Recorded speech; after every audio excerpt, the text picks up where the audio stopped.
All right, now I'm gonna do the whole thing in one video, interpret the slope and y-intercept, and then make both of my predictions so that way you guys can see what in the world is going on and how to do this. If you're already feeling good, guys, you can go ahead and try this one on your own. Move to the slides where you can enter in the answers and then keep on going. And this is most of today, is interpreting that slope and y-intercept and then making those predictions. So a trucking company charges their customers with the equation below. So anytime I see the equation, I'm gonna go ahead and in my notebook, I got a new page for myself.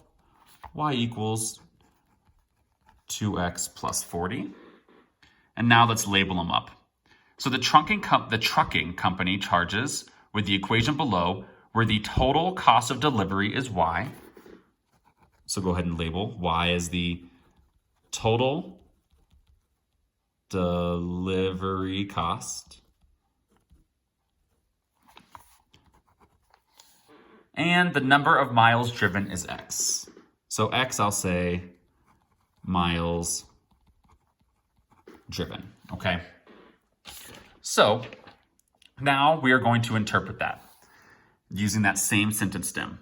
The sentence stem always starts with the y variable, whatever you labeled as the y. So the total delivery cost, because that's what I labeled as my y.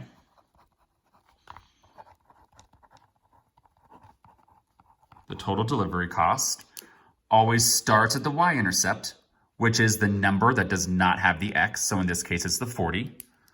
So the total delivery cost starts at $40. And then it will increase or decrease by the slope. In this case, that 2 is positive, so I will say increase. If that was a negative 2, I would have selected decrease. So in this case, it will increase by the slope. The slope is 2 because that's the number attached with x. So will increase by $2 for every time the x variable happens. So for every time they drive another mile. It'll increase by $2 for every time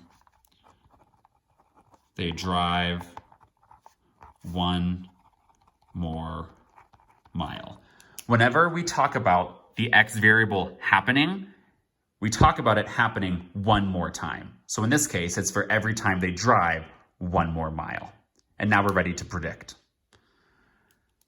How many miles were traveled if the total cost for the delivery was $85?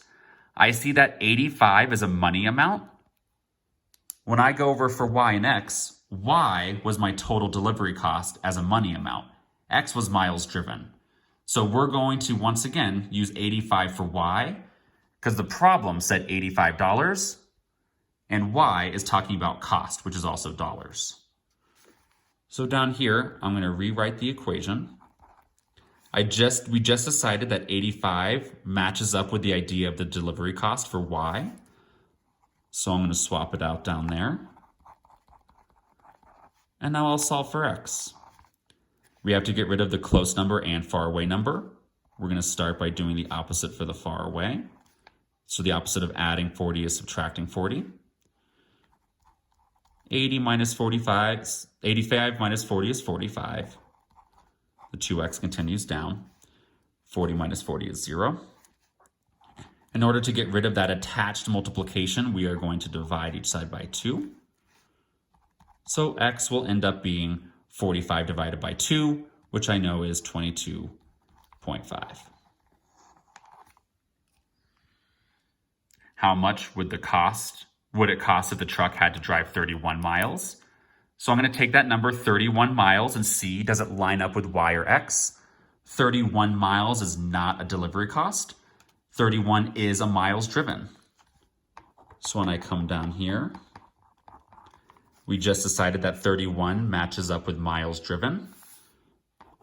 So I'm going to swap it out with the x. Oops, got a little sloppy there. But I'm going to use parentheses. So I know I'm once again going to multiply, then add 40. 2 times 31 is 62. Plus 40 is $102. And there we go.